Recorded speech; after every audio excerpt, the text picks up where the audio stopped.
You are now tuned in to Go Time Dolphins with Charlie Touche and Kadeem Simmons, the Miami Dolphins podcast that's for the fans and by the fans. Gotta make them lose their mind when it's your time. And it's show time. Going all out when it's go time. Go. I ain't wasting no time. Gotta make them lose their mind when it's show time. Cause it's your time. Lay it on the line when it's go time. Don't waste no time. We try and say that this podcast is by the fans and for the fans. And the one thing I've started to notice over the past 6 months, I guess, or definitely this season, is as we get to know more and more Dolphins fans, link up with more and more Dolphins podcasts, you start to see a few of the same faces. So today's guest is someone who I've had a brief conversation with when he was a part of the Fins Tailgate podcast. Shout out to Chris Adams for that. But this is more of a Charlie hookup.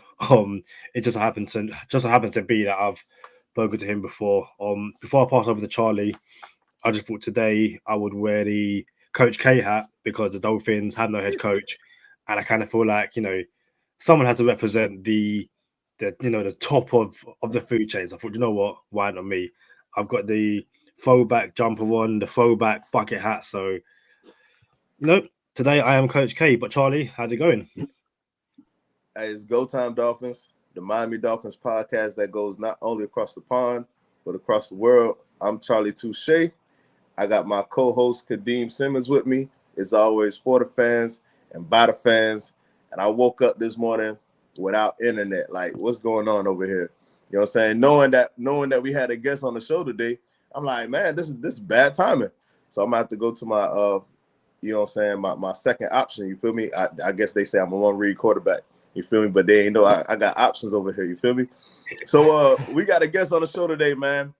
As my co-host alluded to, shout out to Inniss Campbell. We met him on the Fins Tailgate show, the author of the Ice Cream Sundays. You feel me? Inniss, what's up? Say what's up to him, man. What's up, everybody? Appreciate Go Tide for having me on. I'm big fan. I'm sorry I found the channel late, but anybody doing any Miami content, I support, because I tell the other guys on channels, like before YouTube, and I got on Twitter because I live in Dallas, Texas. So it's hard being in Cowboy land and being a Dolphin fan. So you don't have, like, I can't go to work and talk to somebody about our team because I'm in Dallas Cowboy land. So Twitter and YouTube, I started meeting a lot of people. Chris from the Tailgate, and then I, got into Charlie, found me on through there. So this is what I love about it. Like, I get to talk about my team with people from all over the place instead of just trying to go to a bar or a sports bar and find Dolphin fans, but it's all Dallas fans. So this is, I just got a passion for talking about our team. So that's, and I do a Sports Freak podcast with some Baltimore fans and Chiefs fans. You can find it on YouTube. It's called Sports Freak Podcast. And we did like 2 episodes so far. So basically that's what it is right now. So how'd you become a fan, bro? You're a Dolphin fan in Cowboy land. You know what I'm saying? How does that work out? How did that happen? How long you been a fan? Like, tell us a little something about it. Well, I was born in New York. This is a weird story. Like, and as a kid, the Giants and Jets, be the only games on TV.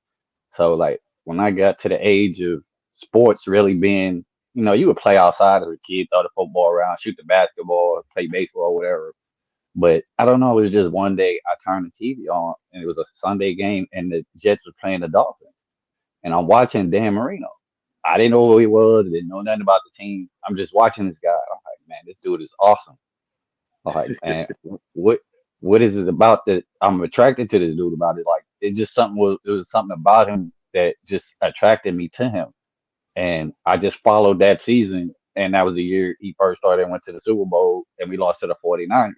Bro, I have never cried so much. That's when I knew I was a Dolphin fan. When he lost that 49ers game, oh my God. You would thought I was a fan for 20 years, been waiting 20 years for this Super Bowl. This is my first year, and My dad like, what's wrong with you? I'm like, we lost. He's mad because he a Giants fan. Like, what you for them? Like, you know what I'm saying? He's like, Yeah, oh, we Giants fans in here. I'm like, yeah, okay. Yeah, I'm a Giants fan, yeah, supposedly. You yeah. know, so when he watched the Giants, I'll be over there. I wouldn't be rooting. I'd just be over there watching it with him, waiting for the Jets to play, hoping we play Miami every week. But I didn't, because I didn't know it was once, twice a year. I'm thinking we play every week. I'm young. I don't know how football works. I'm like, Right. Dan coming on again today.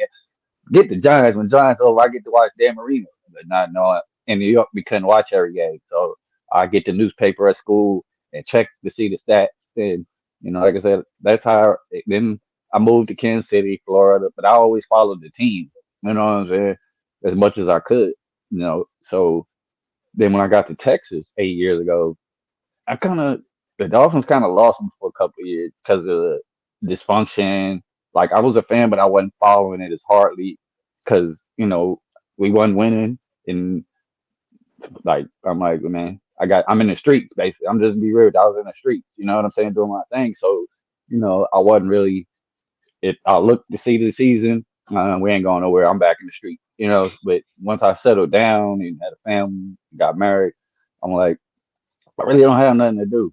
Then I think this was right around Adam Gase was coach. I'm like, well, Lord, we dysfunctional again. But I kept in tune, but I didn't go all the way in. I watched games or whatever. But then when right before Flow came, that's when I really started getting back into following the team every day and researching, watching interviews and stuff like that. And now I'm full fledged, So I always been a fan of just, roller coaster ride with this team. Y'all know how it was. So Yeah. years I've been checked out. Like, man, what's the point of rooting? Like when they ain't trying to win, they ain't trying to do nothing. I'm living in Kansas City when they had Joe Montana. I was staying in Kansas City. So I've been places where teams have won Super Bowls, bro. Like I was in Tampa when they won that first one with Brad Johnson. Right. And I went to that parade with my friends. I'm like, man, only it's Miami. Every week, it's like everywhere I went. Then I go to Kansas City, back to Kansas City, and then I come to Texas. They win the Super Bowl right when I leave Kansas City. So I'm like, I got to go to Miami. Maybe if I go to Miami, my team will Hey, win. come on down, bro. Come on So I'm down. coming, bro. I'm coming this season. I told my wife, hey, I'm going. I don't know if you're going, but I'm going because I haven't been to the stadium. I haven't been to a game. How am I a diehard and I haven't been to a game?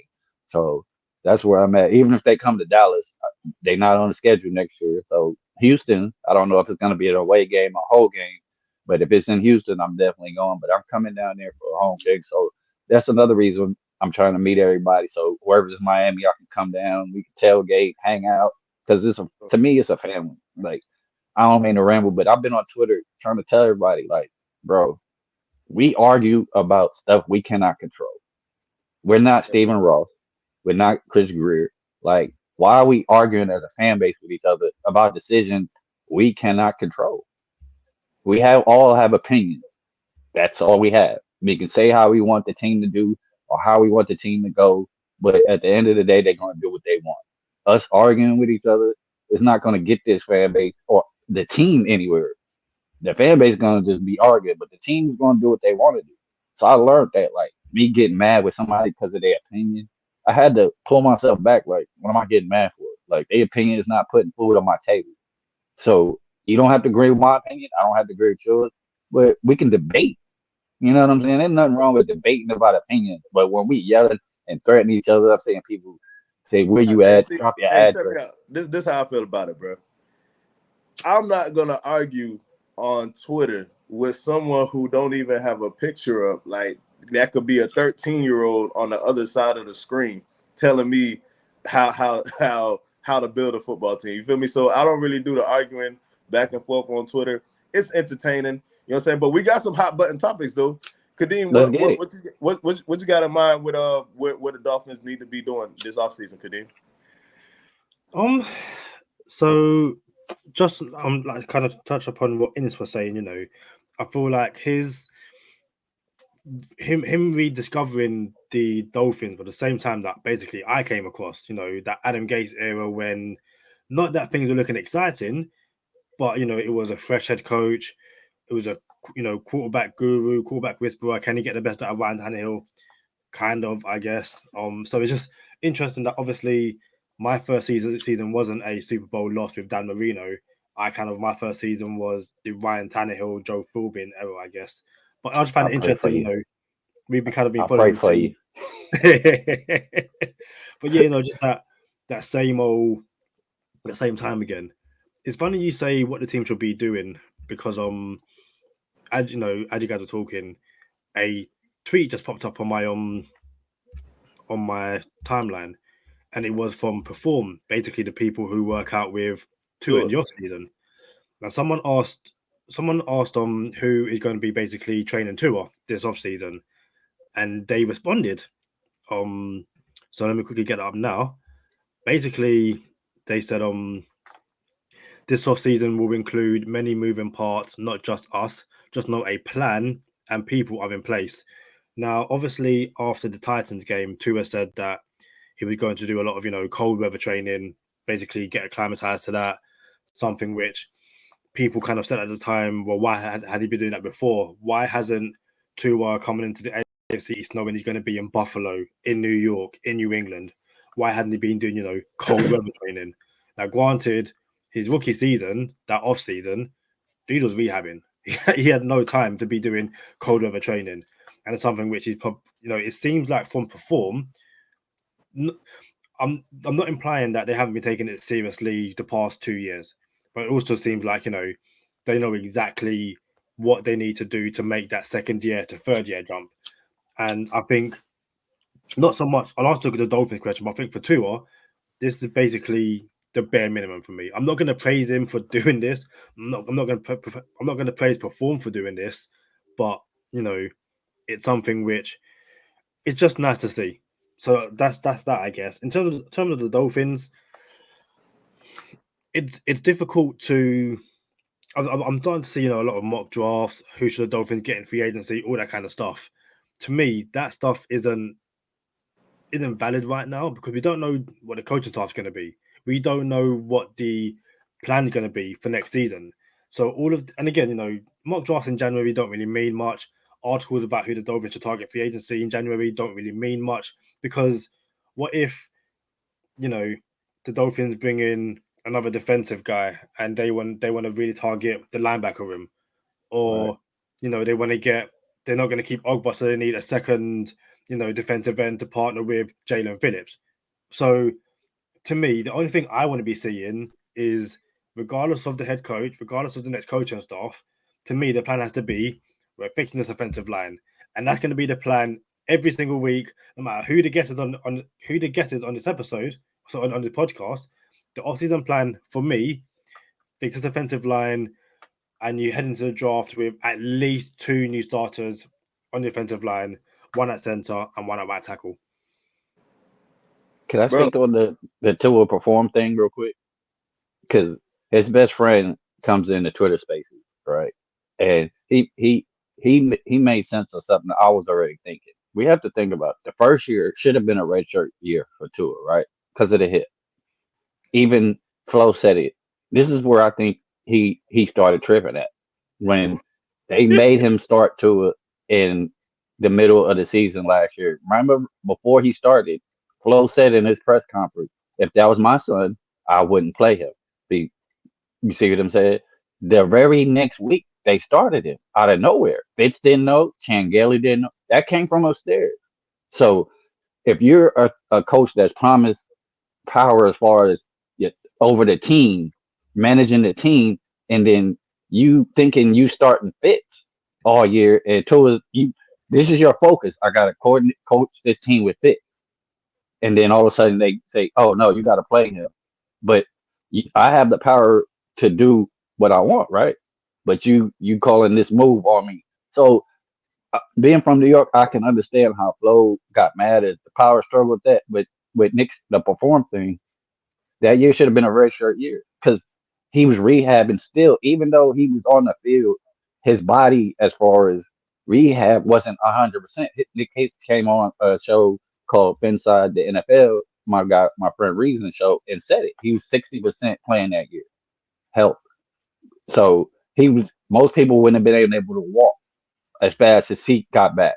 So He was like, that was a testament to him even playing at 60%. So him playing at 60%, he shouldn't have played. That year, Changeli wasn't coaching him in practice, like work on your technique, work on your footwork, work on this. He was worried about Fitz. So he didn't have a coach while they game planning with Fitz to transition him from the college to the NFL level as far as technique. So he's using that year to fly, go on a fly. I'm playing 60%, and nobody's really coaching me, so I'm playing.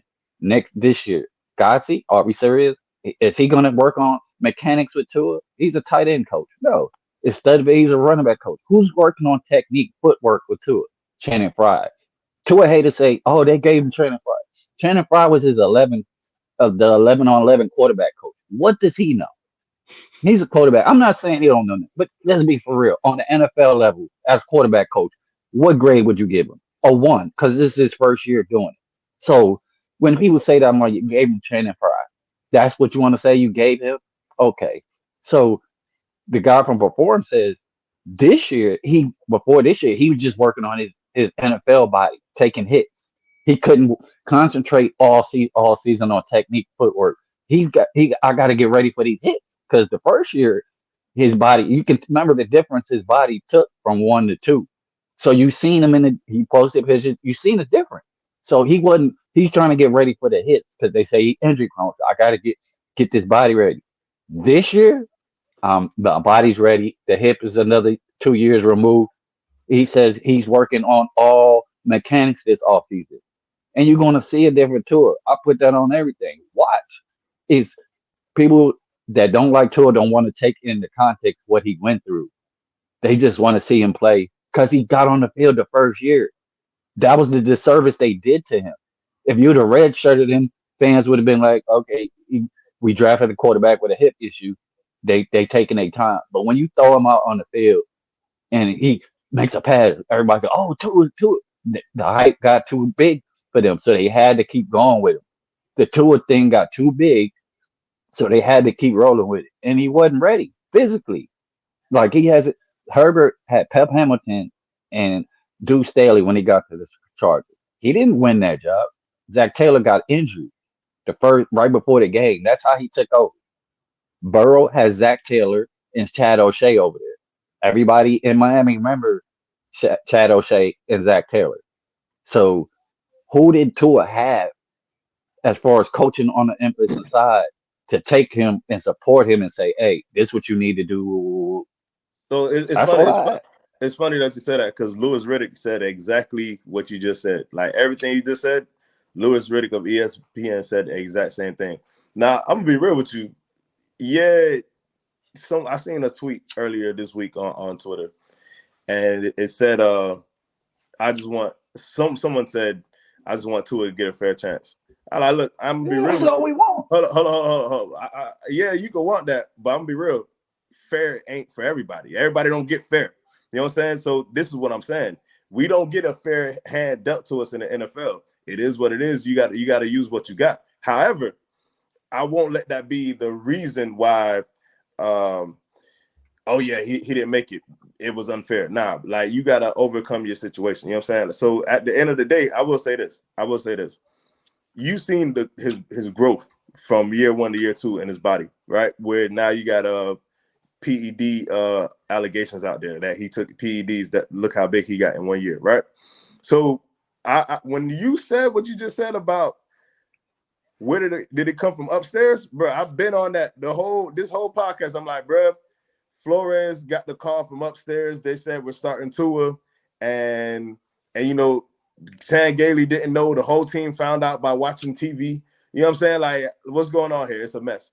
Yeah, that's the case. Now it's the hand we dealt. So moving forward, I don't even want to get on the Tua thing too much. Everybody know where I'm at with Tua. Everybody know where we're at with Tua. What are we doing about like moving forward? So this year we just entered the season. What was it? 9-8. Yeah, 9-8. We entered the season. Won 8 of the last 9. Had a 7-game losing streak. I also seen this tweet. I'm gonna pass it to you, to Kadeem. And this tweet I seen this yesterday, and it said, I don't know why everyone's so upset about Flores getting let go. Like, if he got fired after 1-7, would everybody still be as mad as they are right now? And I thought that was a legit perspective. Like, man, that's perspective right there. No one would have wet the bed if Flores got fired after 1-7. No one would have shed a tear. Like, yo, he's fired. You know what I'm saying? Now, people probably would have said, hey, give him a little bit longer and give him a better chance and all this other good stuff, fix the line, all this stuff. But no one would have said, oh, no one would have been crying the way they're crying now. And I want to pass it to you, Kadeem. With that being said, I got some interesting takes on not quarterback, but head coach. And you know, this we might not get the coach. I don't even know who we want, honestly. Like, I don't even know who I want. But I tell you this, I believe the next head coach that comes in, I'm just gonna sit back and okay, let's see what happens. I'm not all for one person. I'm not all against one person. So I really want to see what happens. But Kadeem, bro, what do you make of if Flores was fired after 1-7? No one would have really been mad. Well, no one would have been mad because he's 1-7. You know, you're 1-7 with a team which the expectation, and not just from inside the building but outside the building, the expectation was minimum playoffs. That would be minimum. You know, the 2021 Dolphins should have been in the playoffs, given where they were at the end of year 2 and the investment they made across multiple positions. You know, heading into year 3.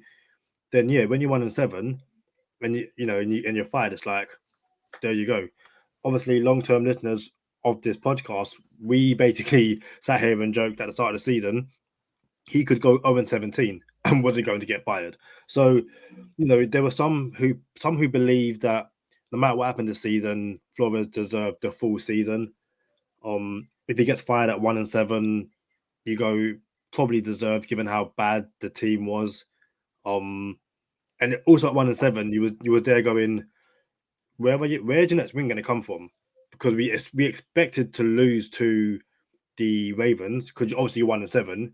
You've lost to a really bad Jags team, a really bad Falcons team. We can sit here and say that we was always going to beat the Jets, but at 1-7, you go in, we best lose to the Jets as well.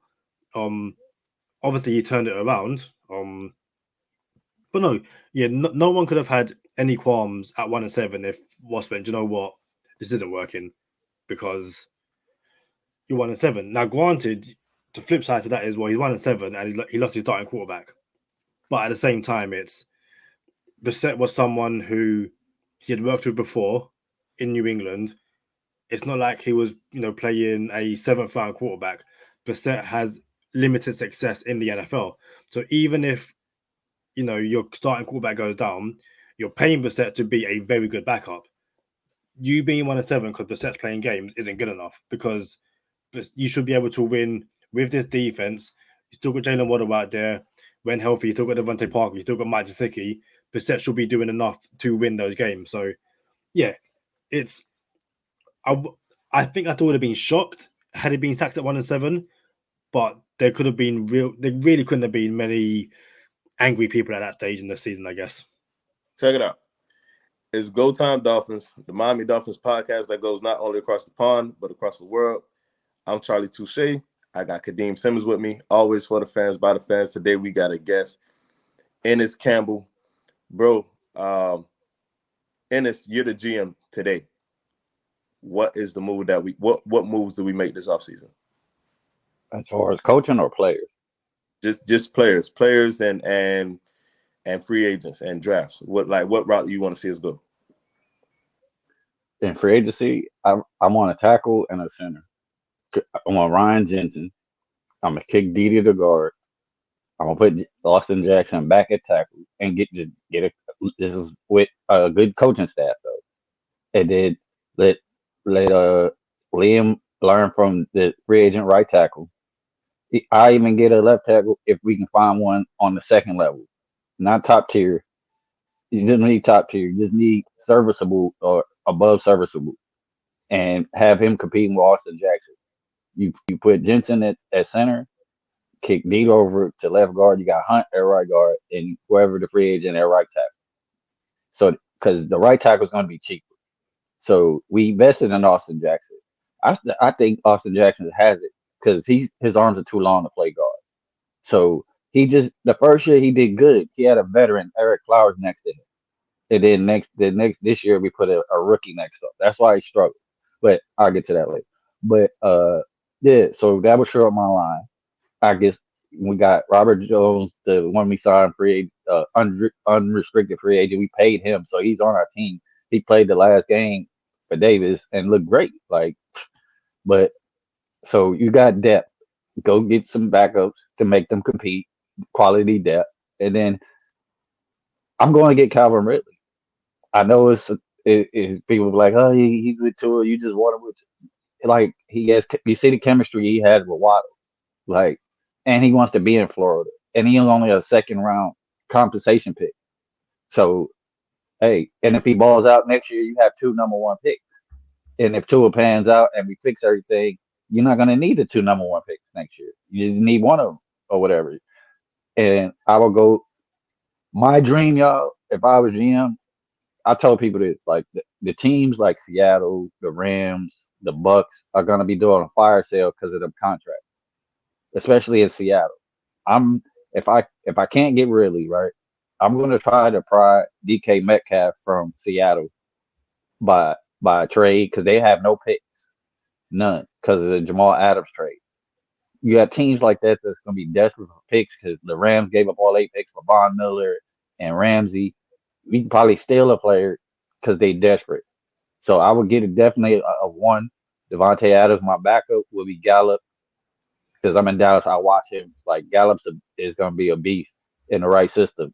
It's the right coordinator. Kellen Moore was cool, but I'm telling you, that boy, they wanted to keep him, but Amari Cooper and CeeDee Lamb contract, they can't keep him. So he's gone. Good Godwin, if he wouldn't have got hurt, like Waddle just needs someone to pair up with. You can get a third guy, Kirk Merritt, something like that on the cheap. But in draft, round one, I'm getting the first running back, the best one that's available. I like James Cook, but people said he's gonna be the second or third round. I'm like, that to me, that's the sleeper. Like Kenneth Walker can't block, Isaiah Spiller and Brees Hall, they're cool, but which one do you go with? Like if either's or the same, like so there you can go either one, right? But to me, I think James Cook is going to be the home run hitter of this running back class. So that's who I want. I would get him because he blocks, he runs around, and he runs up the middle, outside. Like playoff games, he was doing everything. Like what I'm saying. Like so, that was enough for me. Like not because he's Dalvin Cook brother. I'm watching him play, so that would be my thing. Bruh. On defense, I'll try to get a linebacker somewhere, free agency or draft, just depending how he falls. So I'm gonna throw Anthony Barr in there as a free agent as well, free agent linebacker out of Minnesota. But Inniss Campbell on the show, the Ice Cream Sunday author himself. You feel me? Just to your point. Can I explain that how I got to that? Yeah, go real ahead. quick. Go ahead. So see, everybody was arguing over the Watson Tua thing, right? And I'm like, well, I have daughters, so I don't want to touch that until he's cleared. That's just me. Like my wife had issues with something like that growing up. I have daughters, so I'm not saying the man's guilty of that. I just rather deal with that if he's out of it. So, but I was saying from the watching this team all these years, bro, we never had this much cap, young roster, and picks ever lined up. Ever. So build the team. We got that young defense. We got Waddle. We got Tua on a year kick deal, bro. There hasn't been a Super Bowl winner when a quarterback makes the most on the team. Why? Because they can't keep the roster together because he takes up most of the money. All the Super Bowl, then Mahomes was on his rookie deal. You see what I'm saying? Like Brady, he doesn't make the most on the team. He takes deals to make sure he has players around him. So the Sunday is three scoops: the offense, defense, special team. The coaching is the chocolate whip or whatever, the drippings or whatever you want to put on it. Coaching staff is all the decoration. The quarterback is the cherry. So it doesn't matter if the whole cherry is built perfect. It doesn't matter who's the cherry on top, bro. Yeah. We've seen that too many times in the league. Garoppolo got to a Super Bowl. He messed it up, but he got there. You see what I'm saying? Jared Goff got there. He messed it up when he got there, but we can't knock him. They got there. Yeah. Why? Because the team got, you know what I'm saying? So we put it together and Tua's not the guy. I got a jersey. I haven't bought a jersey in 30 years. Trust me, if he's not the guy next year, after this year, and we put it together, I'm gonna be the first one. But you said fair. I don't want it to be fair. I just want him to get the shot that they comparing him to. We can't act like the man hasn't went 5 straight weeks of 100 passing rating. Well, we want to pick out 3 games he played bad out of 11. Ooh, Hey, Herbert and Herbert and them played 3 bad games this hold on. year. Tell me out. I know we got listeners, right? And you're a fairly new listener, bro. Like this is legit. The reason why I'm bringing this up is because the people who follow us, they know our takes. And you sound like you've been a listener from day one, the way you're talking right now. Like, I know it's people, shout out to Sherrod Steve, that's going to be like, where they found this guy, man? You know what I'm saying? So, look, hey, just be real with us real quick. We're about to go into bonus time, right? But be real with us real quick. You don't got to exaggerate nothing. How long you been listening to the show? I listened to the first episode the day you hit me about it. So how long ago did I hit you up? What was it, last week? Or hey, boy, not even look, that long. That's all I need. That's all I needed to hear. Bro, I got a credible witness on the stand right now. You know what I'm saying? The man only been listening to the podcast for a week, and he think like us. I'm just saying, bro, can we just build the team the right way? Can we put the pieces in place and then start making our comparisons? But hey, Kadeem, before we go into bonus time, you got something you want to say? Quite a few things. It's funny. So Sherrod hit me up and said he liked one of our last episodes. Said it was going great until we discussed Tua, and he was like, "You guys ruined it." So, no, the Akim Sunday is a great analogy. It's great to have the author of that analogy on the episode to explain it. He kind of ruined the tweet of the day segment by discussing something. So I had to quickly try and find another tweet of the day. I think I've got you, but listen, I love your thought process in this behind the free agency moves, the draft moves and stuff like that. It's just whether it's something you said right at the beginning of the show. We have no say in what this team does. We're all just fans. Charlie last episode or the episode before said that this isn't Ross's team, this isn't Greer's team, it's the fans' team. It's our team, but we have no say. So, and Charlie, you said what I'm going to do as well. I'm not going to sit here and pound the table for a certain head coach because who knows what's going to happen. So I'm going to sit back and I'm going to let it unfold. Yes, there'll be times I'm going to be really passionate and involved, but for the most part, I'm not saying they have to win me over. Like, I've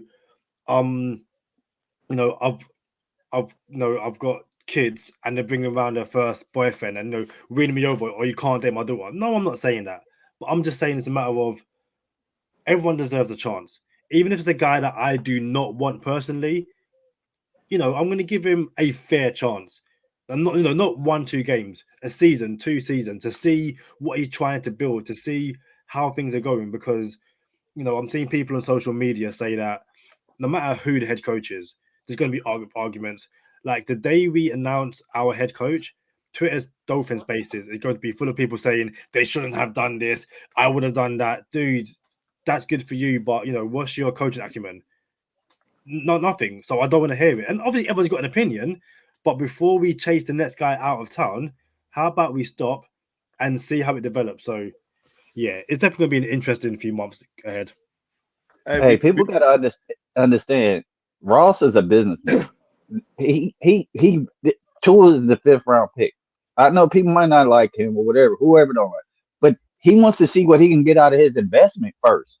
Like he tanked. Like people say, he wants to win the Super Bowl. He's old, so he said, "Okay, y'all tear it down. Knowing how bad I want to win, and I want this quarterback. We're gonna tank for him." And we almost blew that by winning them 5 games, but he got injured, so God still blessed us. Like people don't look at how this happened. Like he's supposed to went first if he didn't get hurt.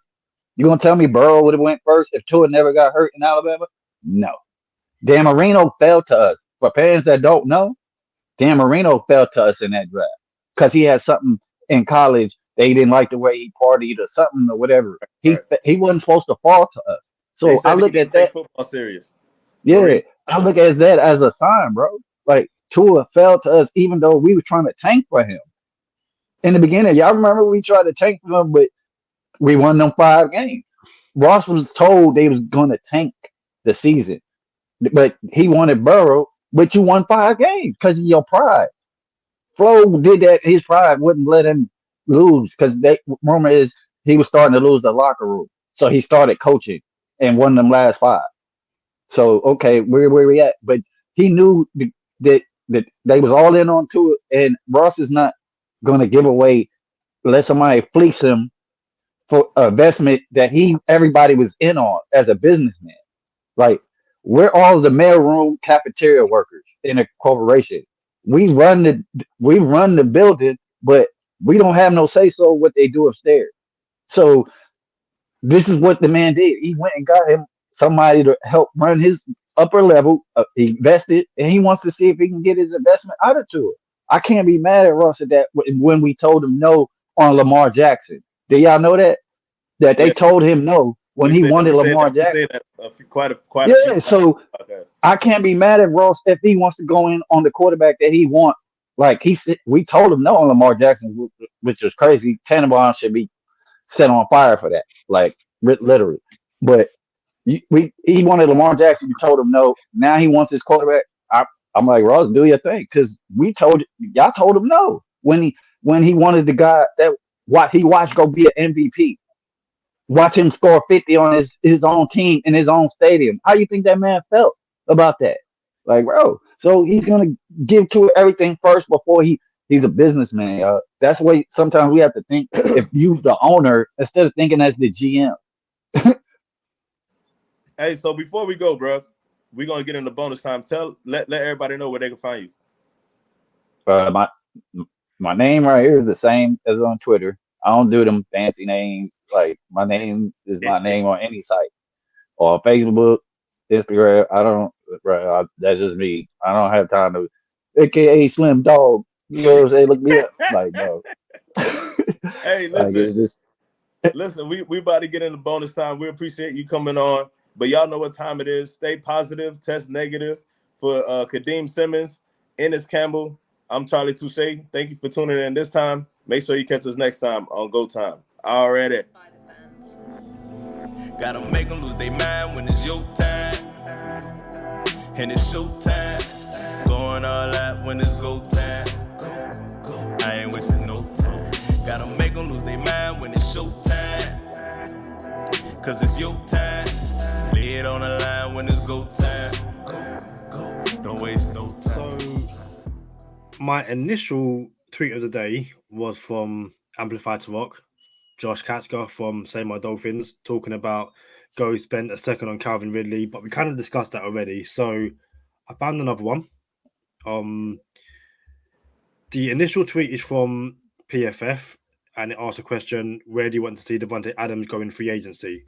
So my tweet of the day is this, and it comes from columnist Fins. Shout out to columnist Fins at Fins Chris. He simply says, take what's his money. He wants to see Devonte Adams in Miami.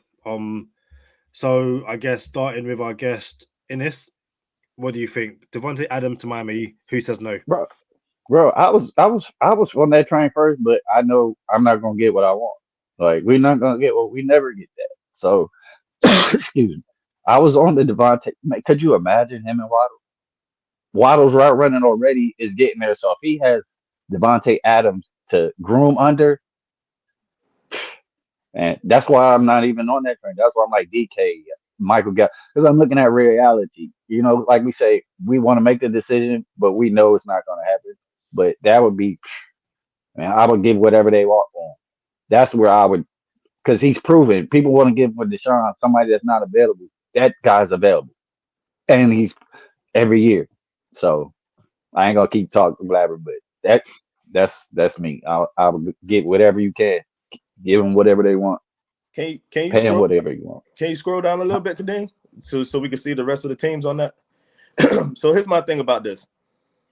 When Aaron Rodgers leaves, Green Bay aren't going to go into a rebuilding situation. Like Inniss has some good points about trying to go out to Seattle, who don't have any assets in a draft, and you can pick them apart. Like, hey, it's time to rebuild out here. You don't have a head coach.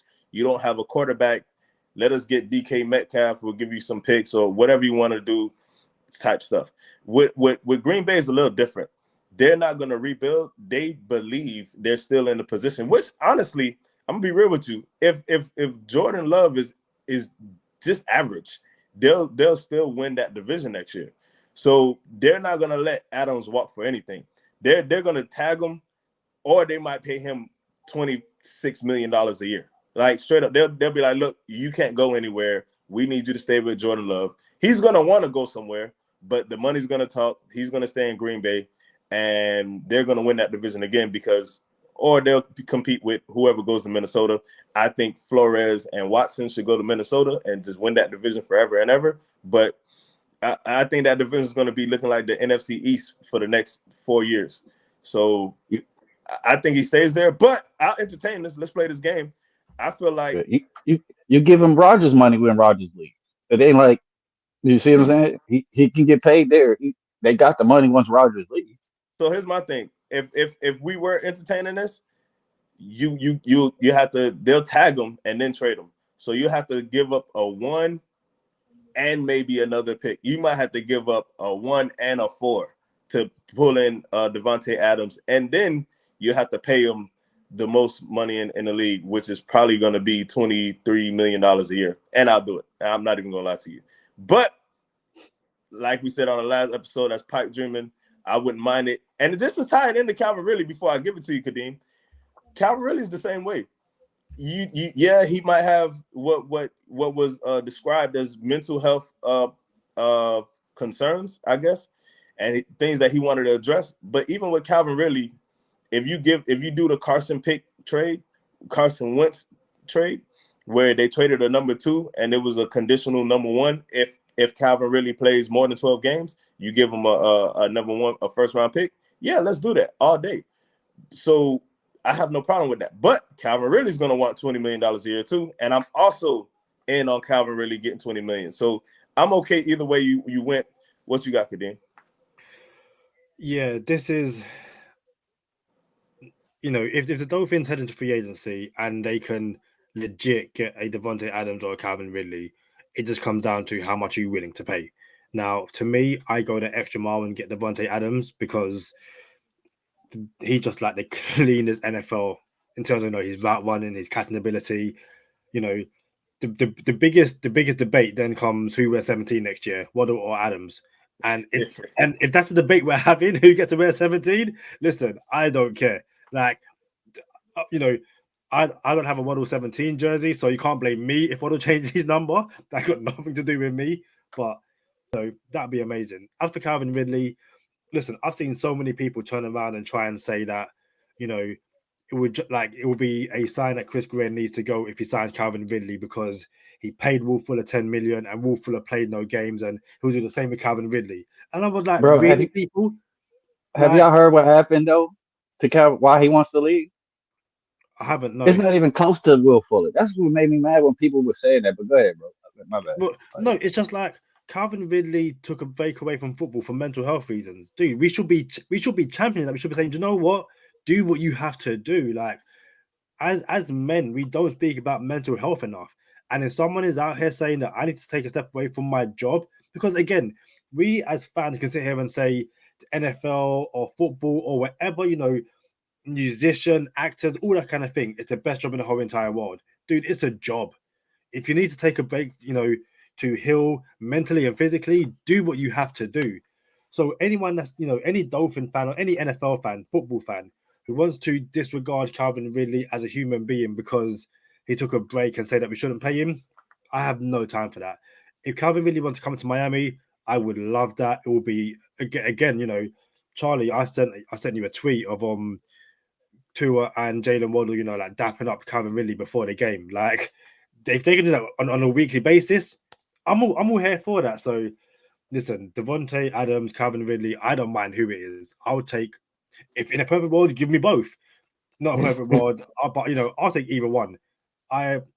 Coach K hat, Chris Greer, do what you got to do. Just give me one of those, and I will, dap you up and say thank you very much. Hey, But his baby mama had a miscarriage, and they broke in his house. That was the only mental breakdown. That was it. He wants to get out of Atlanta because he feels like he's a Florida kid, and like he feels like too much is going on in Atlanta for him to stay. He didn't have. They put it on mental illness. Yeah, you're gonna be messed up about your wife having a miscarriage, but when they break in your house too, and this is in a neighborhood that shouldn't happen, like he's feeling something's going on, so he wants to. That's why on his Twitter he put Broward County coming home. Like he doesn't want to be in Atlanta. It's not a mental breakdown. Like he need to go see a hold on, hold on, hold therapist. on, hold on. Inniss, are you breaking news here, right, bro? Did he put all his? Yeah, like Hold on, hold on. He put I on his thought y'all Twitter. heard. Hold on. I just not be clear for the listeners. Calvin really put Broward County coming home on his Twitter. He didn't put coming home, but he put Broward County. Okay, hey, that's it's cool. He put Broward County. That's what's up. But coming home would have been like, yo, this is a big deal. But all right, that's cool, man. Look, Inniss, again, appreciate you coming on. We about to get up out of here. We got some pretty good episodes coming up. Can't wait to let y'all know what's going on in the near future. But yeah, I'm looking forward to it.